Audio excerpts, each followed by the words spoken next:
I'm going to preview the Baylor versus Texas Tech women's soccer game, which literally will be played on September 19th at 7 p.m. Central Time on ESPN Plus. There will be live stats as well, and I apologize for looking down because I cannot memorize all this stuff.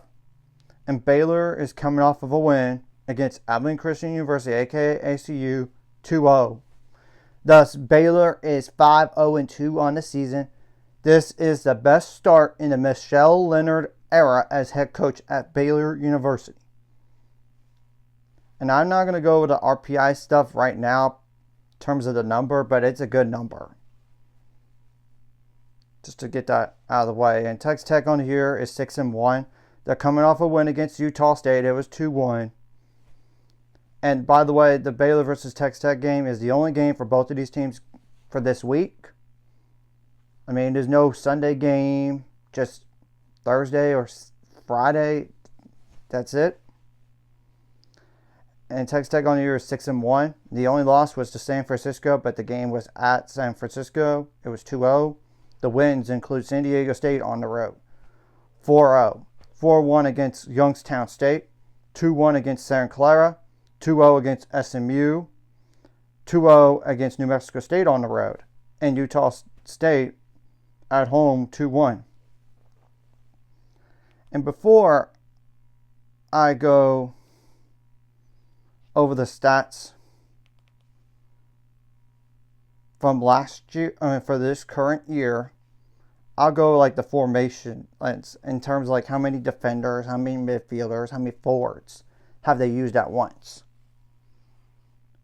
Okay, so they've used like 4 defenders, 3 midfielders, 3 forwards one time, 4 defenders, 3 or 4 midfielders, and 2 or 3 forwards 3 times. And they obviously have used like 4 defenders, 2 to 4 midfielders, and 1 or 3 forwards one time. But the last game they have used like the 5 defenders, 2 or 3 midfielders, and 2 or 3 forwards twice, including the past game, just to get that out of the way. There is a former Baylor women's soccer player on this roster, Nikola Jopic. By the way, she was at Baylor for 2020, 2021, then went to Virginia, and now she's finishing her career at Texas Tech. Just to go over that real fast. Now, what are some players to keep an eye on? You can tell who started X amount of games and who's not. So just to get that out of the way. So Faith Wynn is their starting goalkeeper. Number 40, 5'7" goalkeeper. That is a senior. 5 goals allowed and 20 saves. Now, what are some notable players with multiple goals or multiple assists? Payne Parsons, number 9. 5'4" midfielder / forward. That is a senior. 3 goals on 14 shots attempted and 2 assists. This Taylor Zodrowski, Zdrojewski,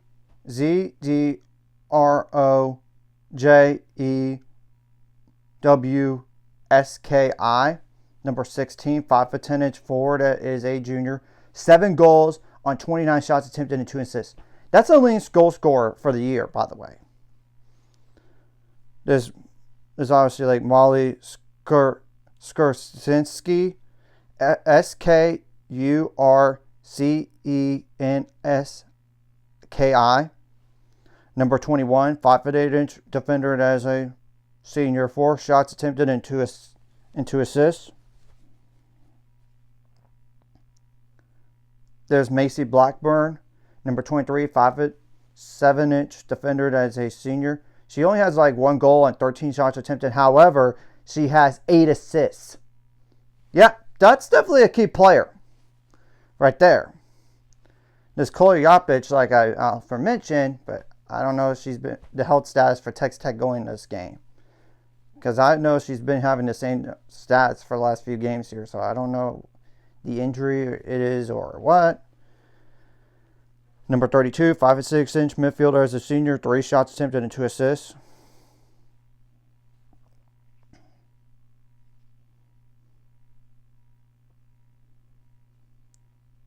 I might as well just go over like a few more players like Rachel Greason, number 2. No height listed. I tried to look on an individual website, didn't list the height. I even clicked on the player personnel. Yeah, it didn't list the height. So a midfielder as a freshman, 1 goal on 15 shots attempted and 1 assist. And she's only played like 1 game all year long, by the way. And it's Kaylin Giamatti. I don't know what's going on. Number 33, 5'4" inch forward. It's a senior, 1 goal and 1 shot attempted and 1 assist. So it makes me think she's had to be hurt. I don't know. And there's Emily McCartney, number 6, 5'10" inch defender as a junior, 1 goal on 1 shot attempted. So that's pretty much everyone that you need to know. And it's just funny that this is the first Big 12 matchup for Baylor since they lost to them. Literally, Texas Tech was the last team that Baylor lost to. And it was the Big 12 tournament last year. Believe it or not. And it was a 2-1 loss. And to say the least, that was a controversial goal when you go back and watch that game. At the very end of the first half, and you wouldn't believe what the Texas Tech coach said. You could just check out what he said too, on like going through the history of it. But I'm going to just briefly explain. Texas Tech head coach Tom Stone, who's been at Texas Tech for a while now, said, of course, Baylor would be angry with that. To me, I don't put up with that comment. I mean, what if that goal didn't count? He would be mad, or Baylor scored that way, like Texas Tech did at the time. He would be mad. So I just wanted to get this out of the way. And if those players know what I'm referring to after watching the game, or even the players, they're going to go like, that's really bunch of junk, Tom Stone. I'm just being dead serious. He had to say it that way. He could have said, look, I understand why Baylor would be upset with the call, because if it was against me, I would be upset too. At least say it in a better tone and manner than the Texas Tech coach did. So I'm adding extra motivation for the players for that game, because one, what he said was really really leaves a bad taste in my mouth, in my mind. Of course, I did forget about it a while back. And that's like when Baylor was going really well, would it be funny if the last team that Baylor played against, they lost controversially to Texas Tech? And it just happened to be the case. I had to go back and find what I said at the time. Just crazy, I know. And this Baylor team is better now than they were in the Big 12 tournament. Let's just be clear back then. So and obviously this was the last team that Baylor lost to, so there's got to have to be that extra motivation as well. Because I don't know about the spring terms, like the games and the results and everything like that, but I'm talking about like the fall regular season. Literally, Texas Tech's the last team that Baylor lost to. So there's got to have to be extra motivation for this game, I have to think. And one thing I'm going to go over really fast here. Hannah Augustin actually played last game for Baylor. That's huge. She obviously got concussed. Glad she's back, though they did sub her some, but that's understandable given she hasn't played in a few games due to concussion, and concussions are no joke to come back from. So I'm glad that the team is healthier now. Obviously, whatever you did wrong last game, you got to correct for this game. And whatever you did right last game, you got to bring in this game. And I do not know whether or not Texas Tech is going to be ranked. I wouldn't think they would be, because they were like barely receiving votes last time out in the polls. And I'm doing this before the polls come out. And maybe Baylor's going to be receiving votes. Perhaps maybe get ranked as well, but I don't know. It just seems like the polls are really sleeping on Baylor despite the great start to the year, especially when they beat Mississippi State, a ranked team at the time. And that Mississippi State team then beat the number 1 team in the country last week. So seriously, we'll have to wait and see. But obviously, if they're ranked, both one of them is ranked or both, I don't know about both. I'll definitely put in the title, just to make that clear. You got to make adjustments on the fly, both offensively and defensively. And like I said, and not just throughout the game, not just from first half to second half, but throughout.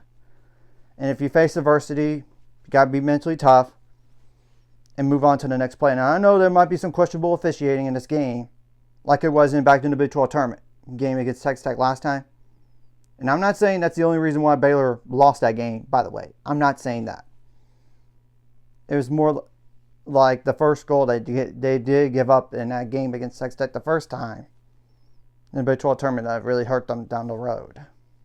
Because there's nothing you can do about controversial goal on that situation. It just happened to go in Texas Tech's favor. You guys got to deal with the adversity and be mentally tough and can't be intimidated by the opposing players. And try to tune out the fans for Texas Tech that will be there. Obviously. And I'm sure this is going to be interesting for Olivia Hess as well. She actually committed to Texas Tech at one point, and then she decommitted and committed to Baylor instead. So she knows it's very unique there. You got to keep your cool and composure in this type of game because it's somewhat of a rivalry. And the last thing you want to do is get a red card during the game for fighting or anything like that. Obviously, you don't want to back down to them, but at the same time, you got to be smart and don't have like yellow cards either because so many yellow cards equals a suspension for the game as well. Now, on defense, shut down the best players as much as you can. Don't give them any easy looks or a ton of shot attempts. And you got to be really good in those 1v1 situations on defense. You got to communicate well.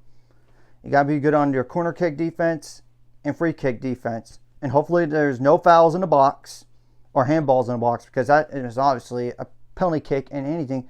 It's just a guessing game. That's all it is. And if the ball is not cleared out, you got to try to clear that ball out either to the sideline or clear it up way back there.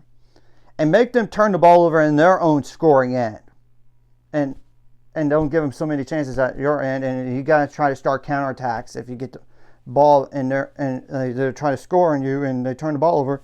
Start counterattack.